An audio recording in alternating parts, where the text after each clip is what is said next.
I have a new girlfriend. I'm going to live here with her, so I'm divorcing you. You're going to go to your parents. I. I don't understand what you're saying. I don't need you anymore. I can leave you with my parents, if you want to be a breadwinner or a housekeeper. I stared at him in shock. Noah, do you understand? My husband and my parents-in-law laughed at me. They were the worst kind of people, but for me, it was better that way. Then you all need to leave. My name is Noah. I'm a 32-year-old office worker, and I've lived my entire life working. After graduating from college, I started working for a major company. For about 10 years, I worked hard and earned qualifications that led to promotions. Thanks to that, I became a department manager at a young age. I was blessed with a boss who always had something useful to say, and a group of highly motivated and talented subordinates. I felt very fulfilled at work, but my personal life was not fulfilling at all. I had a boyfriend once when I was a student, but none since I started working. Concerned about me, a friend hosted a dinner party, and that's where I met Matthew. He was kind, had a nice smile, and gave the impression of being very personable. We were the same age and had a lot in common. It was fun talking to him. We soon became friends, exchanged contact information, and started going out to eat alone together. Eventually, he confessed his feelings, and we began dating. We got along well, and he eventually proposed. I was so happy to be marrying the man I loved so much. Soon after, I went to meet his parents. They were kind and welcomed me with open arms. Noah, it's so nice to meet you. I can't believe such a beautiful person is going to be Matthew's bride, his mother said with joy. I'm so proud of my son for bringing a good woman here. Hey, Mom and Dad, stop it. You're making Noah nervous, Matthew said. Oh my. If you really think so, you can say it, his mother laughed. It's a compliment, so it's okay. His parents were warm and easy to talk to, just like him. Noah works for a major company, doesn't she? They asked. That's great. It's cool to be a woman who can work hard. Will you quit your job when you get married? Quit? No, I'm going to keep working, I said. Well, you've got a good job at a good company. That's better. I was relieved. Many of my friends had been told by their mother-in-law to quit their jobs. They were often pressured to give up their careers to support their husbands. I was glad that my future in-laws were different. I thought they were generous and understanding. After greeting my own parents, Matthew and I got married. My heart was full of excitement for the new married life ahead. Matthew moved into the house I was already living in, and we began our life together. I was very happy. Being newlyweds with the man I loved, spending time at home with him, and coming home from work to find him there, it all made me feel fulfilled. 6 months into our marriage, Matthew told me he had something to discuss. If you don't mind, I'd like us to live with my father and mother. What do you mean, live together? Yes. They're getting older, and I'm worried about them. I could understand how he felt. My parents were around the same age, but my brother and his wife lived with them, so I didn't worry much. Matthew, however, was an only child, so it made sense that he was concerned. So, we'd live with your parents? I asked. Yes, but they use every room in the house for some reason or another. I was thinking, it might be a good idea to renovate their house and turn it into a 2-family home. A 2-family home? Yes. That way, it'll be much cheaper than buying a new house. We can live in a beautiful and spacious place while still maintaining privacy. I thought it was actually a good idea. His parents were kind, and if the house was separated, it wouldn't be too stressful. Yes, that's fine, I said. Really? Thank you. My mom and dad will be so happy. Later, his parents came to visit, and thanked me sincerely. With such a cheerful and kind family, I even started to think I wouldn't mind not having two households. Soon after, Matthew and I started discussing the remodeling process. The renovation would cost around $100,000. But during the conversation, Matthew suddenly made a surprising request. Actually, I have a favor to ask. Can you pay for the remodeling? What do you mean, pay the full amount? Why? Matthew looked uncomfortable. Actually, we're in debt. I was shocked. Neither Matthew nor his parents had said anything like that when we were dating, or even after getting married. How much debt? I asked. About $150,000, he finally admitted. I thought the debt would be just a few tens of thousands of dollars, but I was shocked at the amount. I ended up shouting out loud. It wasn't so bad at first, but it gradually grew, my husband said.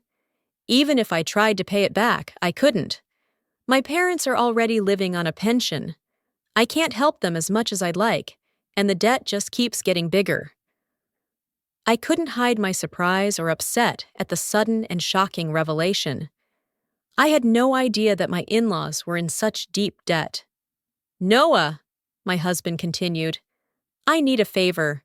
Will you help me pay off my father's debt? They can't afford it anymore, and honestly, I don't make a very good salary either. I stared at him. Then, isn't it going to be tough to renovate the house and live together as two families? That's important. So let's go ahead as planned. You've asked me to pay for the remodeling and your father's debt. I'm on the hook for $250,000. I know I'm asking a lot, but I want to protect my life with you, and I want to take care of my mom and dad. It's because I love both you and them. I'm sorry I'm being greedy, but if you really love me, please help me. I'll pay you back little by little. I was deeply distressed. My husband and in-laws had no one to turn to but me, and I truly believed my husband loved me. At that time, I was completely blinded by his words. Love is blind, I suppose, and that's exactly what happened.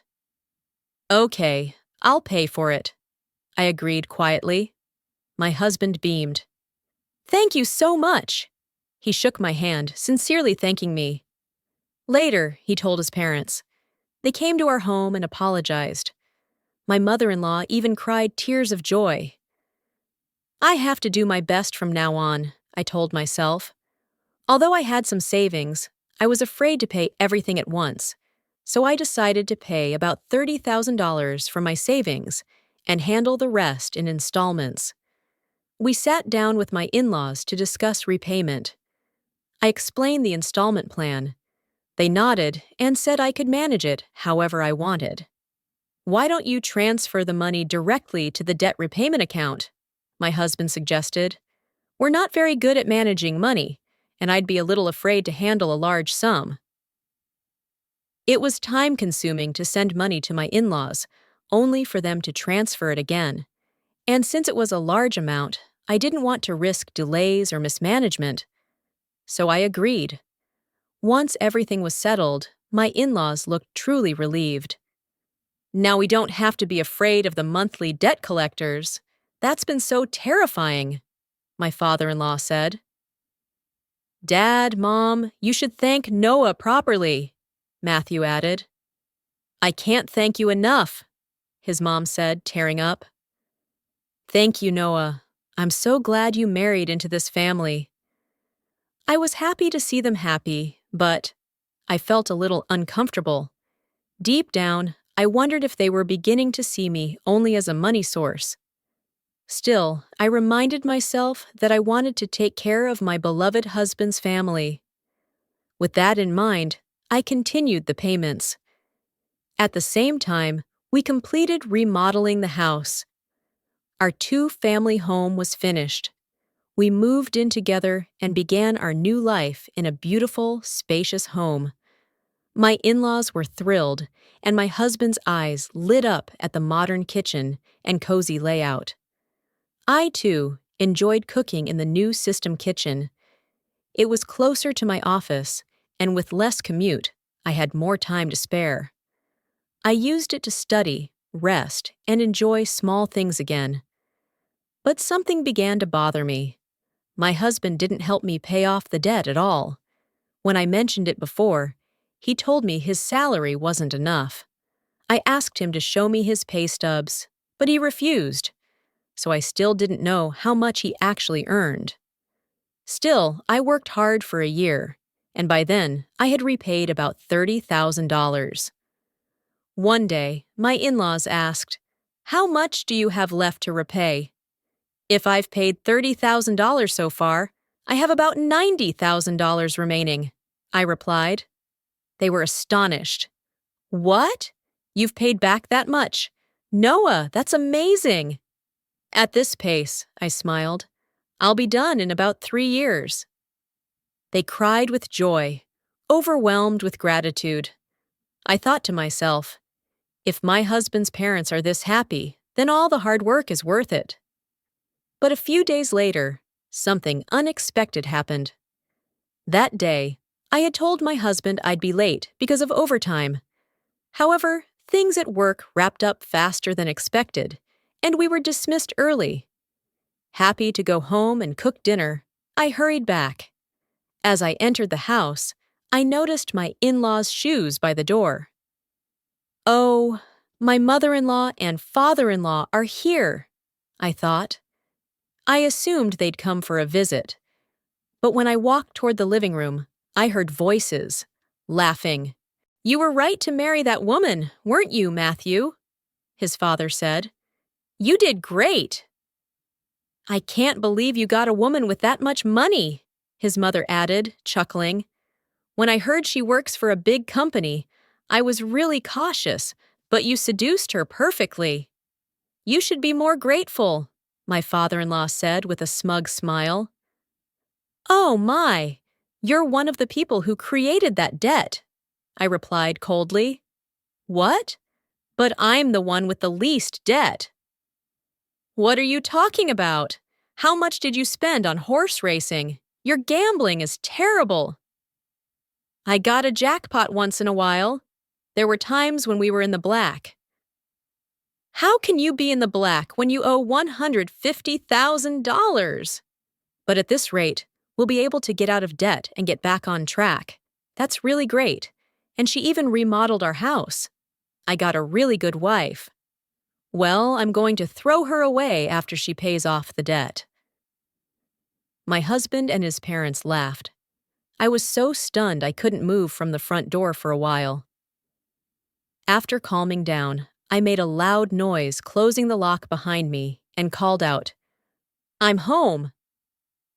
When I entered the living room, they greeted me with bright, friendly smiles. "Oh, Noah, welcome home. Good job, good job." "Well then, we're going back to our room. Let's have dinner together again soon." I was terrified of their kind smiles now, because I had heard the truth behind them. That man, the one pretending to be a caring husband, shocked me. I wondered why I had ever tried so hard to repay their debt. "Didn't you say you had to work late today?" my husband asked. "Yeah, but things wrapped up quicker than expected, so I came home early to cook dinner." He didn't know that I had heard everything. I tried to act calm until dinner so he wouldn't suspect anything. Then, when he was in the bath, I went to my room and cried as quietly and hard as I could. That night, I made a decision. From that point on, I acted quickly. I began preparing for the divorce and carefully planned what I would do afterward. About 3 months passed. I pretended to be happy and told my husband, "I paid off your parents' debt." His eyes widened. "What? You paid off the $150,000? That was supposed to take you 3 years." "Well," I said softly, "I had some savings, and I was afraid to pay it all at once, but we were already below $100,000. I thought it would be better to just pay it all off now." "I see. Do you mind if I check?" he asked hesitantly. I handed him my bank book. Oh, it's true. $90,000 paid all at once. My husband tried to contain his excitement, but I could see his eyes itching to celebrate. Wow, Noah. Thank you. My parents are going to love this. He put his hands on his face, pretending to cry. I knew it was all an act. Soon after, my in-laws came to thank me. Thank you so much. I'm so glad I met you, Noah. You're like a goddess. Had I not known the truth, I might have actually believed them, but I knew who they really were. And I was ready for my plan. A few days later, my husband asked to speak with me. He looked very serious. I'm sorry, Noah, but you have to leave me. What? I asked, feigning shock. I have a new girlfriend. I'm going to live here with her, so I'm divorcing you. You're going to go live with my parents. I was taken aback, even though I had already known from eavesdropping that this would happen. Still, hearing him say it out loud, so casually, hurt in a way I didn't expect. What do you mean by going to your parents' place? I asked calmly. You're not very understanding, are you? He said, annoyed. I don't need you anymore, but I can let you stay here as a breadwinner or a housekeeper. Then the front door opened. Matthew's parents came in with smirks on their faces. Matthew, did you finally tell her? Yeah, I told her. I wish I could have been here for that moment, his mother said. Well, you can stay here, Noah. If you do the chores for us, of course. We'll charge you rent, though. They all laughed. They were the worst people I had ever met. But I just smiled. Well then, all of you need to leave, I said. My in-laws rolled their eyes. What are you talking about? Have you forgotten? I continued calmly. I can pay for the renovation myself, because you transferred the name of the house to me. Their faces went pale. That's right, I said. I own this house now. I decide who lives here and who leaves. Suddenly, the laughter stopped. The color drained from their faces as they realized what they had done. I was absolutely dumbfounded. I'm sorry, I said firmly, but you can't live here anymore. If we get divorced, we're strangers. And strangers don't live in my house. My in-laws suddenly grasped the gravity of the situation, but Matthew, not wanting to be outdone, snapped back. But you paid off our debt in full. You're the one losing money now. If we didn't have the debt, we could at least afford a new place to live. That's true, his mother added smugly. Thanks for letting us live in a nice house while you paid our debts. I smiled. Then I dropped the truth. I'm sorry, but I didn't pay off the rest of the $90,000. What? But your bank book had money missing, my husband stuttered. That was just a separate account I moved around to make it look like I'd paid it off. The debt is still $90,000. I've just been paying in large amounts regularly, so the collectors gave me a break. But I think it's time they resume. Their faces turned pale. So now, you're responsible for paying the rest, I said coldly. Then I looked Matthew in the eye. You told me yourself you were having an affair. So guess what? You'll be paying alimony, and I'm charging your mistress too. Wait, what? She only dated me because I told her I owned a house and had money. If I have to pay alimony, she'll dump me.